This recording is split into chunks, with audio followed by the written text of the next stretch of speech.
witness, Scott Peterson's former mistress, Amber Fry. Mark Garagos suggests she wasn't entirely honest with the cops. He's painting her as a calculated seductress with loose morals.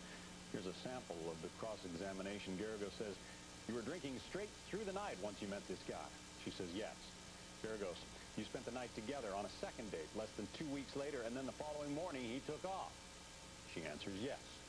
So what's the jury going to think of Amber? Let's ask Ginny, Walia, a criminal defense attorney. Bob Massey is also with us. He's a Fox News legal analyst. They both join us from the courthouse in Redwood City, California. Thanks for being with us.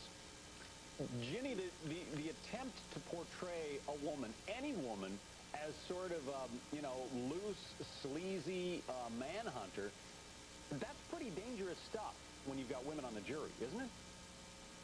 Well, sure it is, but Mr. Peterson, as any defendant, has a right to confront the witnesses against him, and her credibility is very much an issue.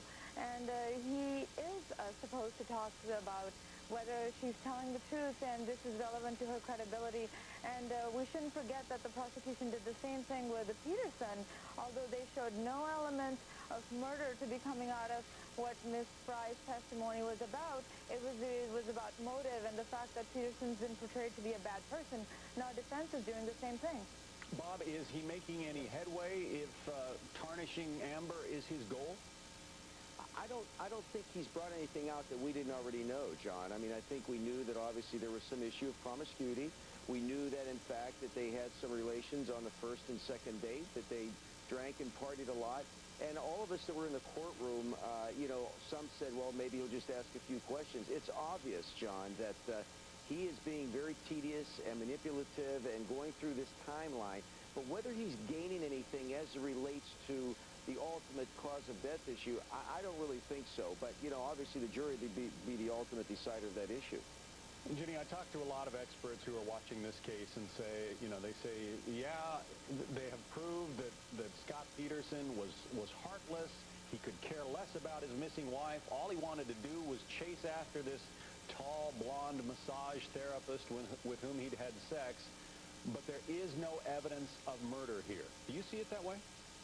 Yes, I completely agree with that, because all that testimony shows is perhaps motive and that he's a cold person, but that does not equate to a murderer. The elements of murder are premeditation, deliberation, and intentional killing. None of the testimony on those tapes, I should say, the recording on the tapes and her testimony goes to any element of murder, and I believe that prosecution really needs to hone in on the murder elements if they are to make their case by the end of this trial. Well, Bob, in a circumstantial case, I mean, the prosecution knew what they had going into this thing. Do you think that they are satisfied with the way it's going so far? John, I have to tell you, yesterday, was the first time that I was actually in the courtroom, like all of us watching from a distance. I will tell you this. Number one, Garagos is controlling that courtroom. He is terrific. I mean, he has charisma. He jokes with the jury. He doesn't joke, but he has the ability, as opposed to, and no disrespect to the district attorneys, don't misunderstand me, but they are being out-lawyered. There is no question they're being out-lawyered at this point in time. But I think the case will turn on the timeline, John.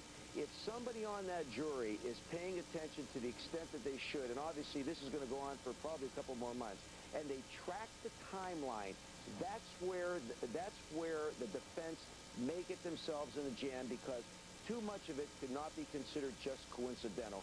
That, to me, could turn it if the DA or the state is successful in the case. All right. Ginny, Walia, and Bob Massey, thank you both for being with us.